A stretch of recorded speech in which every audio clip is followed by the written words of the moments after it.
পুনর্জন্ম হবে না। চারটি গ কি কি?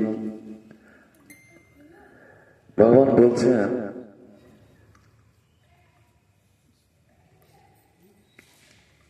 ভগবানের ভক্তরা ভগবানের উদ্দেশ্যে বলছেন যে যদি চারটে গকে ধরে রাখতে পারি আমরা, তাহলে কিন্তু আমাদের পুনর্জন্ম ন বিদ্যতে, বিদ্যতে বলতে হবে না। জয় রাধা মদন গোপাল কি, নিতাই গৌরাঙ্গ সুন্দর কি, রাধা গোবিন্দ কি, রাধা রমন কি, রাধা গোপীনাথ কি, রাধাকান্ত কি, শ্রীনিবাস প্রভু মানিকচাঁদ প্রভু কি, গুরুদেব কি, দেবাদিদেব মহাদেব কি, নিতাই গৌর প্রেমানন্দের। তোমার যে চারটি গ আছে, চারটি গকে যদি ধরে রাখতে পারি, ধারণ করতে পারি, তাহলে কি হতে পারে? তো মহাত্মারা বলছেন গীতা গঙ্গা চ গায়ত্রী গোবিন্দ হৃদি সংস্থিত চতুর্গকার চতুর্গকার চতুর্গকার স্বয়গাদ পুনর্জন্ম ন বিদ্যতে। ভগবান বলছেন, ভগবানের ভক্তরা বলছেন ভগবানের যদি এই চারটে জিনিসকে আমরা ধরে রাখতে পারি, কি কি? গীতা গঙ্গা চ গায়ত্রী গোবিন্দ হৃদি সমস্থিত, যদি হৃদয়ে আমাদেরকে ধরে রাখতে পারি। চতুর্গ, চারটি গ, গীতা গ, গঙ্গা গ, গায়ত্রী গ, আর গয়ে গোবিন্দ। তো চারটি যদি ধরে রাখতে পারি কি হতে পারে? পুনর্জন্ম ন বিদ্যতে, আমাদের পুনর্জন্ম হবে না। আর পুনর্জন্ম মানেই তো কষ্ট, আমাদেরকে জন্ম নেওয়া মানেই তো আমাদের কাছে কষ্ট। সেই জন্ম হবে, সেই আবার আমাদের কষ্ট আছে, তারপর আবার মৃত্যু, আবার জন্ম, আবার মৃত্যু। হ্যাঁ, যাবৎ জননম তাবৎ মরণম তাবৎ জননে জঠরে শয়নম, বারবার করে আমাদেরকে পেতে হবে। তো গীতা হচ্ছে মহাভারতের ভীষ্ম পর্বে, ভীষ্ম যে উপাখ্যান আছে সেখানে একটা মানে ভীষ্ম পর্বে একটা অঙ্গ, এটা এক অধ্যায়। তো আমাদের কালকে আমরা আলোচনা করছিলাম যে গীতাতে যে আমরা পড়ছি, গীতা পড়ছেন তো মাতাজিরা? হরে কৃষ্ণ, গীতা পড়ছেন? কতগুলো শ্লোক আছে? 700। তার মধ্যে ধৃতরাষ্ট্র কটা শ্লোক আছে? কটি কথা বলেছেন তিনি? কারণ মনে রাখতে হবে, কারণ গীতার সঙ্গে যুক্ত আমাদের গীতার সম্বন্ধে স্টাডি করতে হবে, খুব ভালো করে জানতে হবে। ভগবান, গীতা মানে ভগবান। যদি আমরা ভগবানকে গোবিন্দকে চাই আর যদি গীতাকে না পাই, যদি আমরা গোবিন্দকে চাইছি কিন্তু গীতা পড়ছি না, গীতার সঙ্গে নাই, গোবিন্দকে পাওয়া যাবে না, পূর্ণতা আসবে না। কিন্তু যদি গোবিন্দকে না চাই, গীতাকে পাই, গীতাকে ধরে রাখি, গোবিন্দকে পাওয়া যাবে। কোনটা করবো? ব্যাপারটা বুঝলেন? আমি গোবিন্দ গোবিন্দ করছি, গীতার সঙ্গে নাই। গীতা কি একটু পরেই বলছি আমি। তো যদি গীতার সঙ্গে থাকি তাহলে গোবিন্দ সহজে লাভ হয়ে যাবে। কিন্তু গোবিন্দকে পেতে গেলে গীতার সঙ্গে যদি না থাকে, গোবিন্দকে পাওয়া বড় মুশকিল। তাহলে আমরা কি করতে হবে? তাই বলছে আমাদের গীতাতে কতগুলি শ্লোক? 700। মাটিতে বসছে মা, এদিকে বসে। 700 শ্লোকের মধ্যে ধৃতরাষ্ট্র কটা শ্লোক বলেছে? হ্যাঁ, কটি শব্দ? একটি শ্লোক। কটি? একটি শ্লোক বলেছে। হ্যাঁ, ধৃতরাষ্ট্র বাচ, হ্যাঁ, ধর্মক্ষেত্রে কুরুক্ষেত্রে সমবেতা যুধিষ্ঠির মামকা পাণ্ডবশ্চৈব কিমা কুর্বৎ সঞ্জয়, বলছে না? প্রথমে তারপর অর্জুন কটা বলেছে? তাড়াতাড়ি যারা গীতা পড়ে বলতে হবে। অর্জুন বলুন, অর্জুন বলে না, 85, ঠিক। আর কৃষ্ণ কটা বলেছে? 574 হয়ে গেল, তাহলে হয়ে গেল। আর সঞ্জয় কটি বলেছে? না, সঞ্জয় সবগুলো বলেনি। সঞ্জয় কটি বলেছে? যারা আসছেন নাই আজকে এগুলো জানতে পারবেন না। আমি তো সেই গীতা থেকে শ্রবণ করে তুলে রাখি আমি। বলুন সঞ্জয় কটা বলেছে? 40টি। 40, 85, 1, 574, 700 হয়ে যাচ্ছে, বুঝছে না? তো এটা কত বছর আগে হয়েছিল বলুন মা? মাতাজি বলুন। অনেকদিন আসেন নাই, মন খারাপ হতো আমার, আসছেন না কেন? তো যাই হোক, এসছেন, অপরাধ ক্ষমা করুন। হ্যাঁ, হ্যাঁ, 5560 বছর। 5000 এখন নিয়ে 5560, 5500 ক্রস করে গেছে, ঠিক। আর এটা কোথায় হয়েছিল? গীতার ক্লাস করছি, কিন্তু গীতা সম্বন্ধে জানতে হবে তো। ফট করে যদি বলে প্রভু সঞ্জয় কটা শ্লোক বলেছিল, বলে দেন, বলতে পারবেন? মনে রাখতে হবে। আমাদের ভুলের কারণ কি বলেছি আমি, বলো তোমরা। ভুল জানা কে কারণ? ভুলে যাই কেন? আসক্তি। আসক্তির কারণে আমরা ভুলে যাই মা কোথায়, ছেলে কোথায়, স্বামী কোথায়। করতে করতেই আমরা সব ভুলে যাচ্ছি। তো তাহলে আমাদের কি বলছে যে 5560 বছর আগে ভগবান অর্জুনকে এই গীতার জ্ঞান দিয়েছিলেন। কোথায় দিয়েছিলেন? কোথায়? কুরুক্ষেত্রে। কুরুক্ষেত্রটা কোথায় বলো তাড়াতাড়ি করে। এগুলো সোজা হরিয়ানা। হরিয়ানা, হরিয়ানাতে কি আছে? কুরুক্ষেত্র না, কুরুক্ষেত্র হচ্ছে হরিয়ানাতে। আচ্ছা, এই জ্ঞানটা কোনখানে দিয়েছিল? কেমন ভাবে দিয়েছিল? গানের মাধ্যমে, ঠিক আছে। শ্লোকের মাধ্যমে 45 মিনিটে দিয়ে দিয়েছিল এই জ্ঞানটি। কতক্ষণের মধ্যে? 45 মিনিট। আচ্ছা, আর কোন গানে দিয়েছিল? ভগবান রথে চেপেছিল। কোন রথ? রথটার নাম কি কাল বলেছি, বল। নন্দী ঘোষ। রথটার নাম নন্দী ঘোষ। তো এই জ্ঞান দান করার ফলে কি হয়েছিল?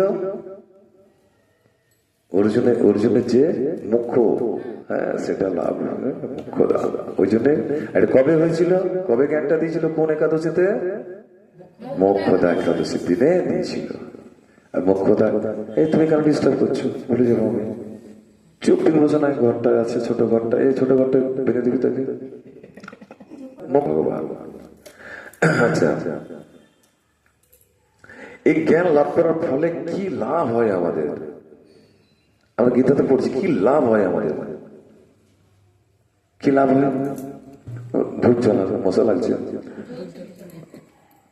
এই জ্ঞান গীতার নিয়ে কি লাভটা হয় আমাদের? প্রফিট তো দরকার। আমরা গিভ অ্যান্ড টেক পলিসির লোক,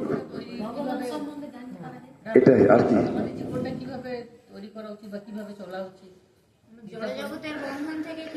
এই গীতার জ্ঞান লাভ করলে, গীতার জ্ঞান যদি আমরা নিতে পারি, তাহলে আমাদের কি লাভ হতে পারে? এই গীতার জ্ঞান যদি আমরা লাভ নিতে পারি, তাহলে আমাদের শান্তিটা আমাদের মধ্যে আসবে, শান্ত হবো, শান্তি লাভ হবে।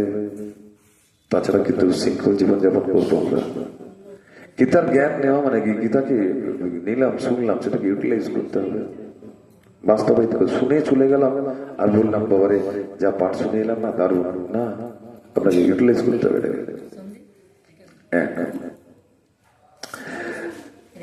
তো ভগবান বলছেন যে গীতার জ্ঞান এমনই একটা মানে দৈব গুণাবলিতে ভর্তি, যেটা শ্রবণ করলে কি হতে পারে?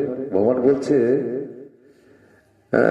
মামি পার্থ ব্যাপারচিত যে পিছু পাপ জনয় স্ত্রী ও বৈশ্য তথা শূদ্রা তেপি জানতি পরাম গতি। কি বলছে? উপরে বসে, নিচে না।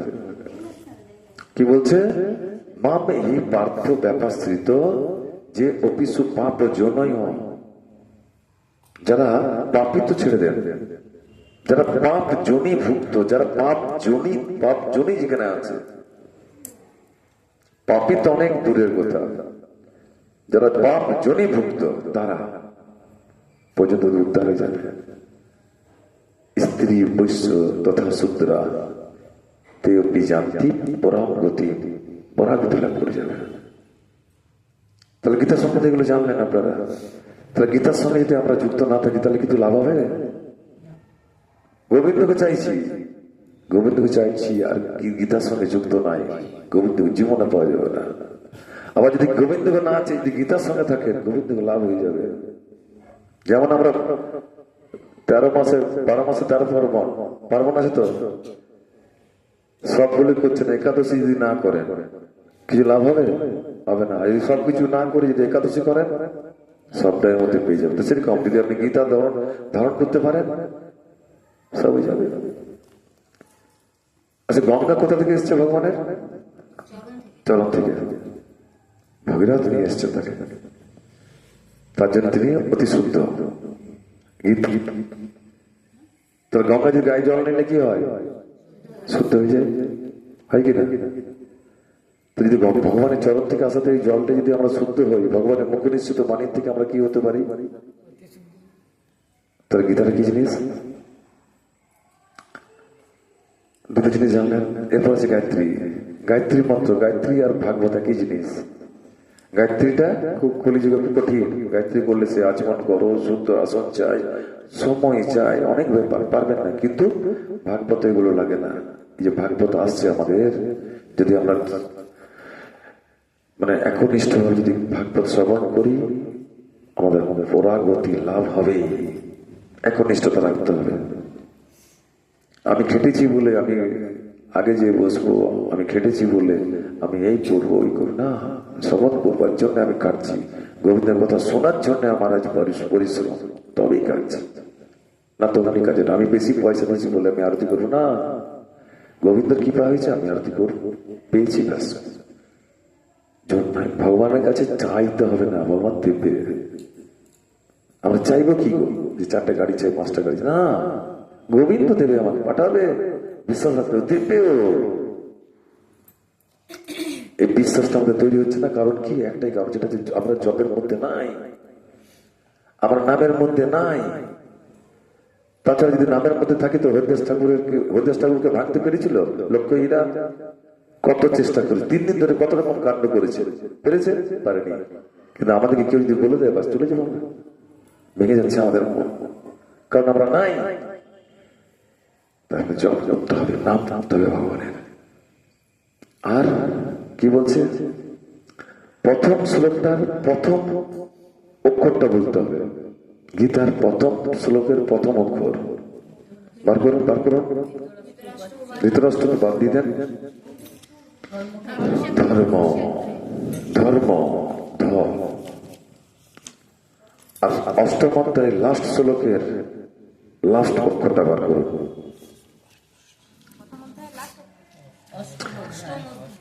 অষ্টম অধ্যায় লাস্ট শ্লোক, লাস্ট শ্লোকের লাস্ট অক্ষরটা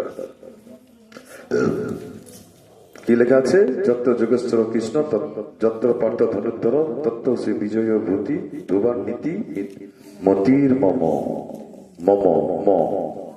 তাহলে প্রথম অক্ষর ধ, আর লাস্ট অক্ষরটা, লাস্ট অক্ষরটা ম।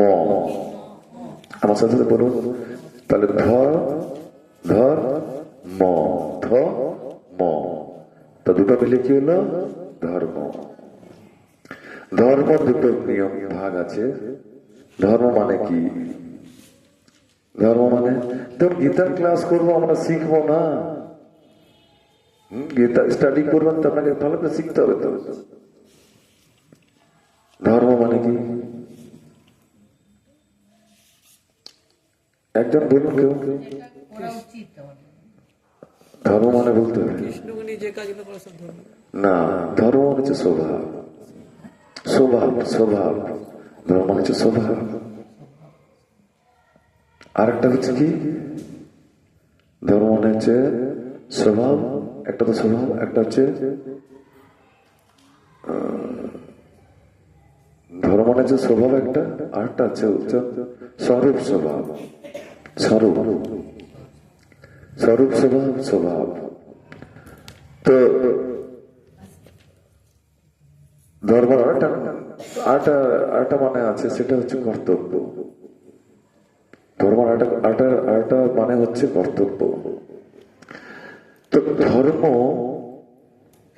মানে স্বভাব। তো স্বভাব মানে কেমন? স্বভাব, স্বভাব কাকে বলে? না, স্বভাব মানে ব্যবহার নেই। স্বভাব মানে বললাম, স্বভাব মানে যেমন নুনের স্বভাব আছে, আখ, আখ আছে না? চিনির আখের স্বভাব আছে, আছে না? তো আখের স্বভাবটা কেমন? মিষ্টি, নুনের স্বভাবটা নুনটা। তো যদি নুনের স্বভাব থেকে নুনটাটা চলে যায়, নুনটাকে করে মানা হবে? মানা হবে? সেরকম চিনির যদি মনে করুন মিষ্টতা চলে যায়, মানা হবে? হবে না। তাহলে আমাদের কি করতে হবে? তাহলে কি করে বুঝলাম আমরা? তাহলে আমাদের একটা সহজাত স্বভাব আছে, আমাদের স্বরূপ স্বভাব আছে আমাদের একটা। হ্যাঁ, স্বরূপগত স্বভাব। স্বরূপগত স্বভাবটা কি? জীবের স্বরূপ হয়। তো ভগবান গীতাতে কি জ্ঞান দিচ্ছেন আমাদেরকে? কি জ্ঞান দিচ্ছেন? দুটো জ্ঞান দিচ্ছেন ভগবান। কি কি? গীতা পড়েন নাই আপনারা? গীতাতে দুটো জ্ঞান দেওয়া হচ্ছে। একটা হচ্ছে কি শারীরিক শরীরের জ্ঞান, আর একটা আত্মার জ্ঞান। শরীরের জ্ঞান কোনটা? শরীরের জ্ঞান কোনটা? শরীর তার উপর বেশি ঝুঁকে যায় বা তার উপরে বেশি যেতে চাই। কার উপরে? শরীর। শরীর তৈরি কিসের দ্বারা? পঞ্চভূত দিয়ে। পাঁচটি ভূত। পাঁচটি ভূত তো মনে আছে? ক্ষিতি, অপ, তেজ, মরুত, মাটি, জল, আগুন, হ্যাঁ বায়ু, আকাশ, পাঁচটি আছে। আর যিনি ভিতরে আছে আত্মা, তিনি তো ভগবান থেকে এসেছেন।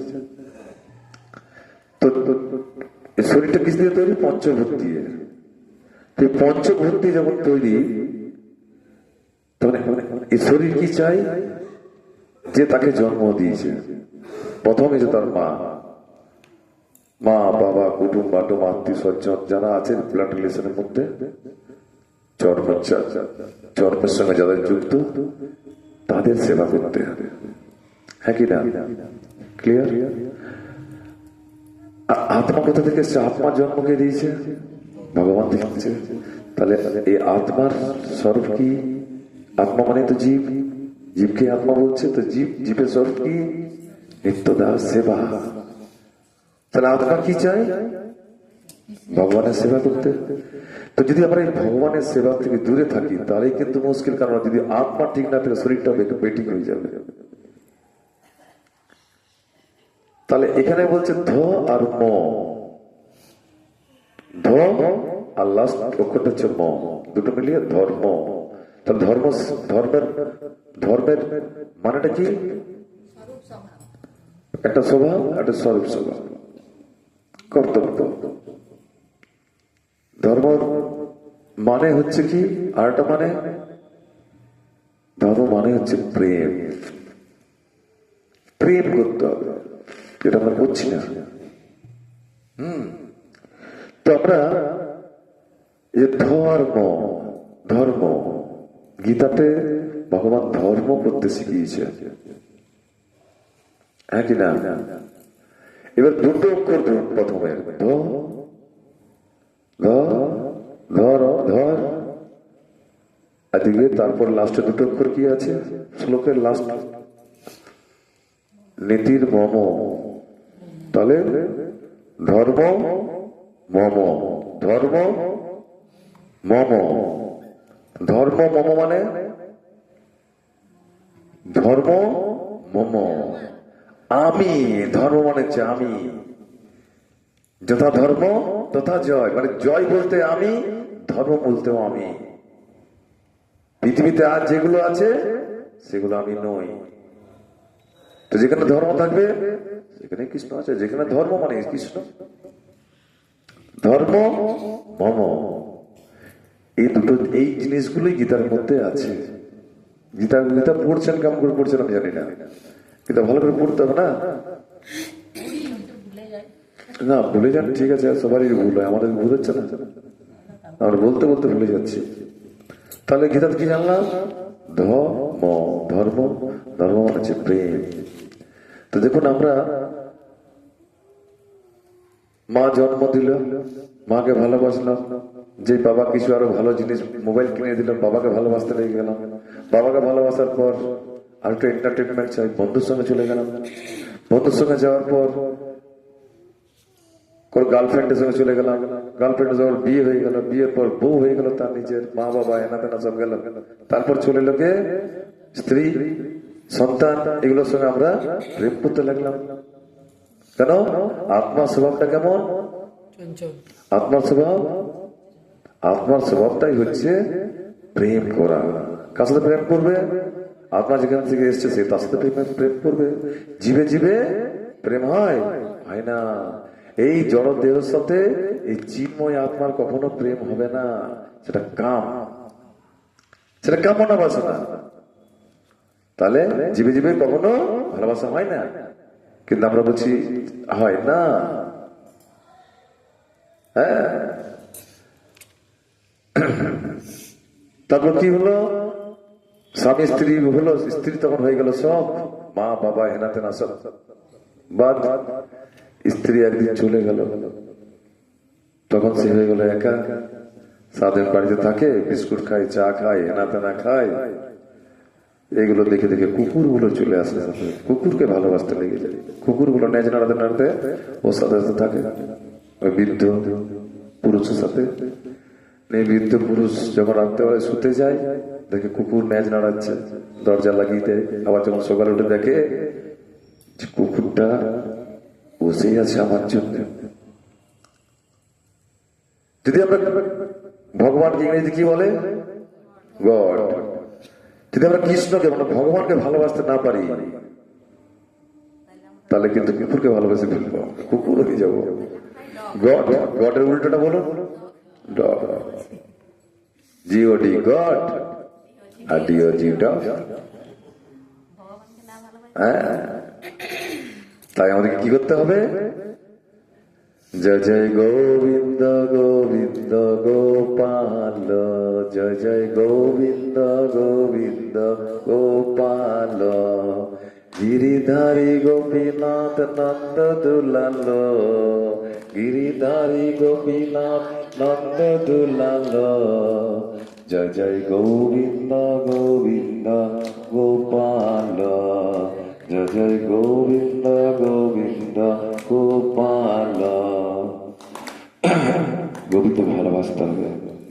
হ্যাঁ, তাহলে বুঝতে পারছেন পুরো গীতার পুরো মানে মিনিং জানতে হবে সব। আর কি বলছেন ভগবান? বলছে যদি আমরা গোবিন্দকে ভালোবাসতে গেলে আরেকটা পন্থা আমাকে ধরতে হবে, সেটা আমাকে অষ্টম অধ্যায়ে বলে দিয়েছে। কি বলেছে?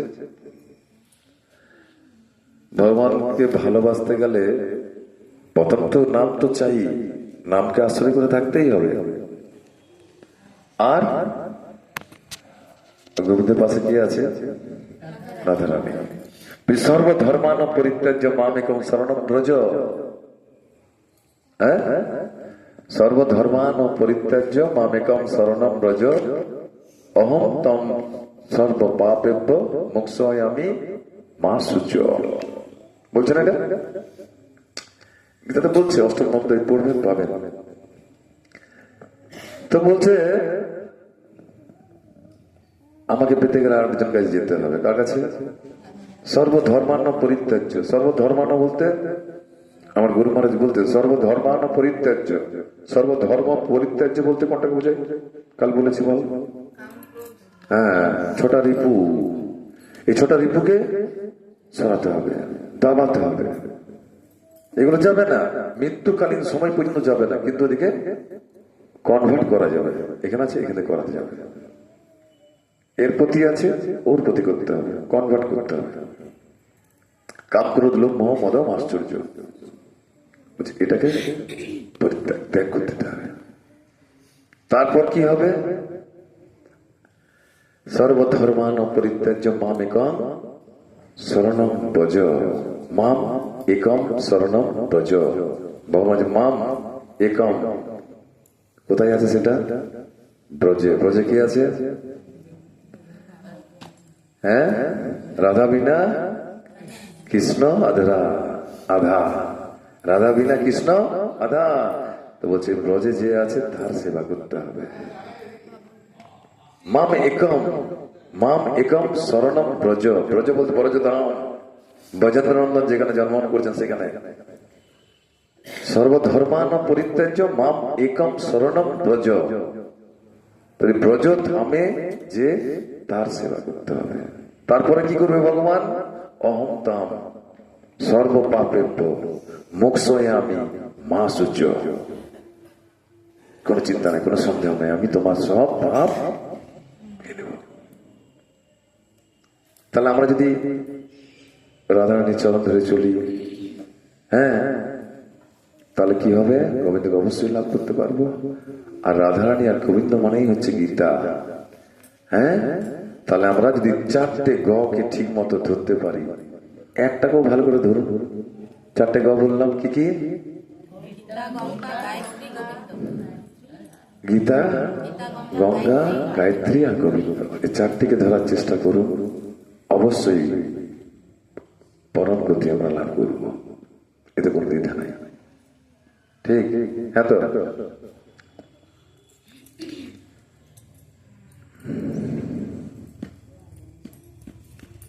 কাকে বলছে এখানে গীতাতে? কাকে সম্বোধন করছে ভারত বলে? না, ভারত বলে কাকে সম্বোধন করছে? ভারত বংশীয়কে, অর্জুন। অর্জুনকে সম্বোধন করছে, হে ভারত, তম এব শরণম গচ্ছ সর্বভাবেন ভারত, তৎপশ্চাৎ পরম শান্তিম স্থানম তপস্যসি শাশ্বতম। বলছে ভারত, হে অর্জুন, সর্বতভাবে তার যদি শরণাগত হও। কার শরণাগত? কৃষ্ণের। সর্বতভাবে। যেমন আমাদের মাতাজি আছে কিনা, কল্পনা মাতাজি, কল্পনা মাতাজি সর্বতভাবে শরণাগত। বলছে ভারত, সর্বতভাবে শরণাগত হও। কৃষ্ণই বলছে, কৃষ্ণকে ইন্ডিকেট করছে যে তার শরণাগত। কৃষ্ণ সামনেই আছে, তার সামনেই আছে কৃষ্ণ। কৃষ্ণ বলছে যে তার শরণাগত হও। কি হতে পারে? সর্বতভাবে তার শরণাগত হও, তার প্রসাদে তুমি পরা শান্তি লাভ করবে। প্রসাদে বলতে এখানে কি বোঝাচ্ছে? পরা শান্তি বলতে পরম শান্তি লাভ করবো। আর প্রসাদ বলতে কি বোঝাচ্ছে? হ্যাঁ, বুঝতে পারছি না। ভগবানের দর্শন নয়, ভগবানের প্রসাদ বলতে ভগবানের যেগুলো কথা, এই কথাগুলো যদি আমরা ঠিক মতো কাজে লাগাতে পারি, মুখনিষ্ঠ বাণীটা যদি আমরা ঠিক মতো ইউটিলাইজ করি, তবে সেটাই হচ্ছে প্রসাদ। হ্যাঁ, তাই কি বলছে? সর্বতভাবে তার শরণাগত হো, তার প্রসাদে তুমি পরা শান্তি এবং নিত্য ধাম প্রাপ্ত হবে। আর কি হবে? ইতিতে জ্ঞানম আখ্যাত গুজ্জতরম ময়া বিমিশ্র এতৎ অশেষেন যথা ইচ্ছসি তথা গুরু। যদি তুমি এগুলো আমরা মেনে চলো তাহলে ভালো, যদি না করো যা ইচ্ছা তুমি তাই করতে পারো। যেমন আমাদেরকে দিয়ে দিয়েছে এখানে একটা জিনিস ভগবান বুঝিয়ে দিয়েছে, তুমি তোমার স্বতন্ত্রতার উপরে আমি কোনোদিন কিছু বলি না, হস্তক্ষেপ করি না। তুমি আমাকে ডাকতে পারো, আমার না ডাকতে পারো। ডাকলে তোমার এই ফলটা পাবে, আর না ডাকলে তুমি এটা পাবে। তবে আমাদেরকে আমরা জানি যেটুকু জানতে পেরেছি সেটুকু হচ্ছে কি, আমার শরীরটা কি নিত্য না অনিত্য? আপনি বলুন, টাইম হয়ে গেছে। অনিত্য। আর ভেতরে যিনি আছেন নিত্য। আওয়াজ করছে, বাচ্চাটাকে ডিস্টার্ব করছে। নিত্য শরীরের ভেতরে আছে আর অনিত্য সামনেই। তো বলছে আমাদের দুটোকে ঠিক রাখতে হবে। দুটো ঠিক রাখতে হলে কি করতে হবে? রেল লাইনে যদি দাঁড়িয়ে থাকে, রেল লাইনে दृष्टांत मने पड़लो, रेल का जो पटरी गया, लाइन का सामने दूर से देखेगा तो कहाँ देखेगा, देखने लगेगा?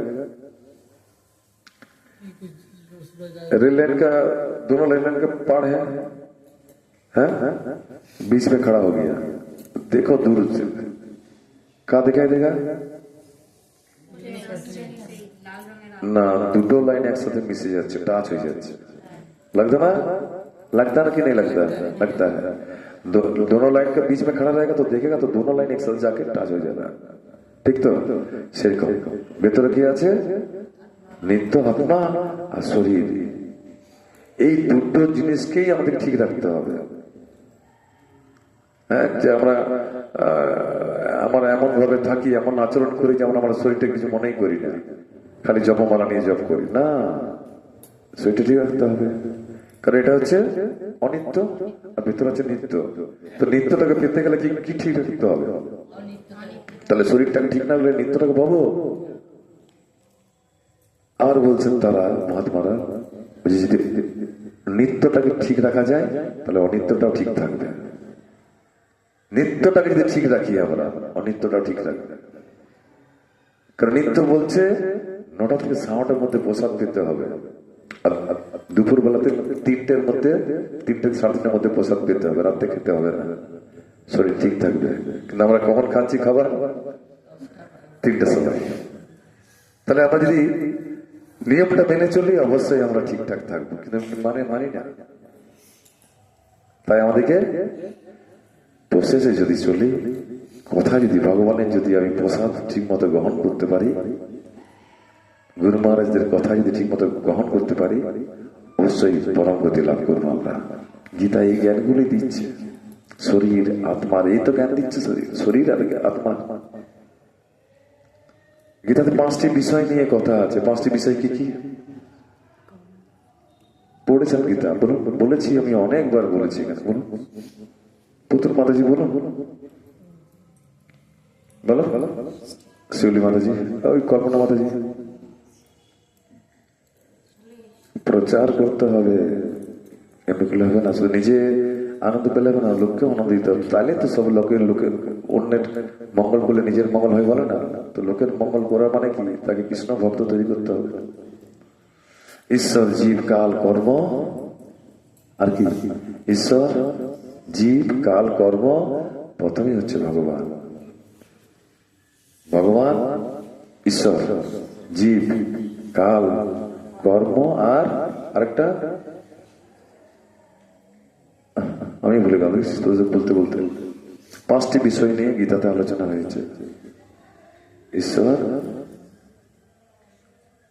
ঈশ্বর জীব প্রকৃতি, ঈশ্বর জীব প্রকৃতি কাল আর কর্ম, এই 5টি নিয়ে গীতার আলোচনা হয়েছে। 5টি মনে থাকবে? অনেকবার বলেছি, ভুলে গেছে। তাই আমাদেরকে এগুলো লিখে নিলে ভালো হয়। আমিও পড়ি, আমিও লিখি। দেখছেন খাতা ভরে যাচ্ছে, লিখি আমি। তো যাই হোক, হ্যাঁ, ঈশ্বর জীব প্রকৃতি কাল আর কর্ম, এই 5টি নিয়ে গীতায় আলোচনা হয়েছে। আর যদি আমরা, ভগবান বলছেন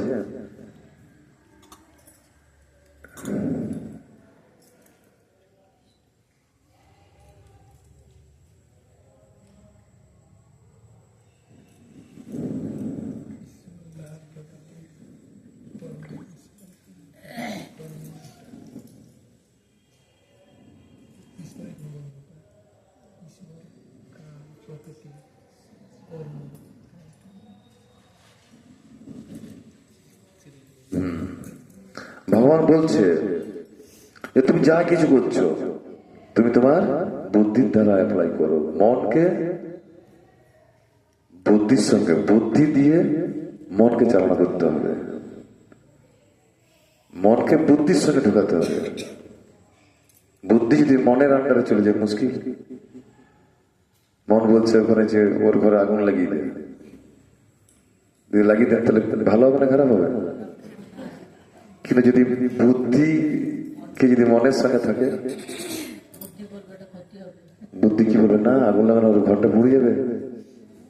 তাই বলছে কি, চেতসা সর্বকর্মাণি ময়ি সন্ন্যস্য মৎপরঃ বুদ্ধি যোগম উপাশ্রিত মচ্চিত্ত সততম ভাব। বলছে তুমি বুদ্ধির দ্বারা সমস্ত কর্ম আমাতে অর্পণ করো। মোক্ষ যোগের 57 নম্বর শ্লোক, 8দশ অধ্যায়। তুমি বুদ্ধির দ্বারা সমস্ত কর্ম আমাতে অর্পণ করো, মত পরায়ণ হও, আমাকে চাওয়ার পাওয়ার চেষ্টা করো, মত পরায়ণ হও। বুদ্ধি যোগের আশ্রয় গ্রহণ পূর্বক সর্বদাই মতগত চিত্ত হও, বুদ্ধি দিয়ে সব কাজ করো। এখানে দিয়েছে আমিষ খাবার এখানে দিয়েছে, নিরামিষ খাবার, এটা দুটো খাবারই দিয়েছে, কোনটা খাবেন? এখানে নিরামিষ আছে, এখানে আমিষ আছে, কোনটা খাবেন? নিরামিষ। প্রথম মতে কি খাবেন? আমিষ আছে, নিরামিষ আছে, কোনটা খাবেন? কোনটাই খাওয়া চলবে না। কারণ কেন খাবো না? হ্যাঁ, ভোগ লাগানো হয়নি ভগবানকে, ভগবান খায়নি। দুটো আছে রাখা। প্রভু যে একদম নিরামিষে, দেখলি যে প্রভু যে দেখি আমিষে, দুটোই খাওয়া চলবে না। কারণ আমিষ তো চলবেই না, কারণ গোবিন্দ গুলো পছন্দ করে না, আর নিরামিষটা ভোগ লাগেনি। ঠিক। তাই ভগবান বলছে যে তুমি বুদ্ধি দ্বারা সমস্ত কর্ম আমাতে অর্পণ করো, মতপরায়ণ হয়ে বুদ্ধি যোগের আশ্রয় গ্রহণ পূর্বক সর্বদাই মতগত চিত্ত হও, সবসময় আমাকে চিন্তা করো। যদি তুমি না করো তাহলে কি হতে পারে? ভগবান সেটা বলছে কি হতে পারে, যদি তুমি আমার চিন্তা না করো তাহলে কি হতে পারে, সেটা মুখ্য যোগে বলছে। মচ্চিত্ত সর্ব দুর্গানি মত প্রসাদ তরিশী অত চেত তম অহংকারাত ন শশী বিনাম খসি। প্রভুপাদ ব্যাখ্যায় কি বলছেন? এভাবে মতগত চিত্ত হলে তুমি আমার প্রসাদে সমস্ত প্রতিবন্ধক থেকে উত্তীর্ণ হবে, যত বাধা আছে উতরে যাবে। কিন্তু তুমি যদি অহংকার বশত আমার কথা না শোনো, দেখুন দিয়েছি বলছে তুমি যদি অহংকার বশত আমার কথা না শোনো তাহলে বিনিষ্ট হয়ে যাবে, ফিনিশ হয়ে যাবে তুমি। দেখুন দিয়েছি অষ্টাদশ অধ্যায় 58 নম্বর শ্লোক। আমার কথা নাই, ভগবানের মুখনিষ্ঠ বাণী, বহুপাদ এটা ব্যাখ্যা দিয়েছেন, তাৎপর্য অনুবাদ দিয়েছেন, তাৎপর্য তারপর দিয়েছেন, দিয়েছে না? মচ্চিত্ত সর্বদুর্গানি মত মত প্রসাদ তরিশী অথ চেত তম অহংকারাত ন শশী বিনাম খসি। আছে না? হ্যাঁ, যদি আমরা ভগবানের কথা না শুনে চলি তাহলে কি হতে পারে বুঝতে পারছেন? হ্যাঁ, তাই যদি আমরা কষ্ট পাবার ভয়ে, হ্যাঁ, অহংকার বশত ভগবানের জন্য কষ্ট সাধন না করি তাহলে কি হতে পারে সেটাও ভগবান দিয়েছে। বলছে যদি তুমি অহংকারকে আশ্রয় করে যুদ্ধ করবো না এটুকু মনে করো তাহলে তোমার সংকল্প মিথ্যা হবে। অহংকার বসতে মানে কৃষ্ণকে করবো, ধূপ দেখাবো, উঠবো, ছেলেটাকে খাইনি, যাবো, স্কুল আছে, শরীরটা ঠিক নাই, এর নাই তেন নাই, অবহেলা করি, তাহলে কিন্তু এটা তো দিয়ে দিয়েছে ভগবান। মোক্ষ যোগ পড়ুন তাহলে ভালো করে বুঝতে পারবে। তবে শুধু মোক্ষ যোগ পড়লে হবে না, ধৃতরাষ্ট্র বাচ ধর্মক্ষেত্রে, কুরুক্ষেত্রে, এটা থেকে পড়তে হবে, তবে তো বুঝতে পারবে। অনেকে দশম স্কন্ধ পড়ে, ভাগবত না, প্রথমটি পড়তে হবে। কারণ ভগবান যেমন ভাগবত, ভগবানের ভক্ত হচ্ছে ভাগবত। ভগবান যেমন ভাগবত, স্বয়ং ভগবান, ভগবানের যারা ভক্ত তারাও ভাগবত। কারণ ভগবান তার ভক্তবাদ দিয়ে ওনাকে চিনত কেউ? তার ভক্ত আছে বলে কৃষ্ণকে চিনেছে, হ্যাঁ কি না? হ্যাঁ, আবার কৃষ্ণবাদ দিয়ে ভক্তকে চিনেছে কেউ? চিনতে পারবে নাই। তো কৃষ্ণ যেমন ভগবান, তার অংশ যেরকম ভগবানের অংশে ভগবানের গুণাবলীতে পরিশুদ্ধ তারাও ভাগবত। এটা কখনো মনে করবেন না যে কৃষ্ণের ভক্ত না, তার ওই গুণগুলো আছে। তাই আমরা ভগবানকে সবসময় চিন্তা করে চলবো। হ্যাঁ, তাছাড়া কোনো উপায় নাই। বাজাও।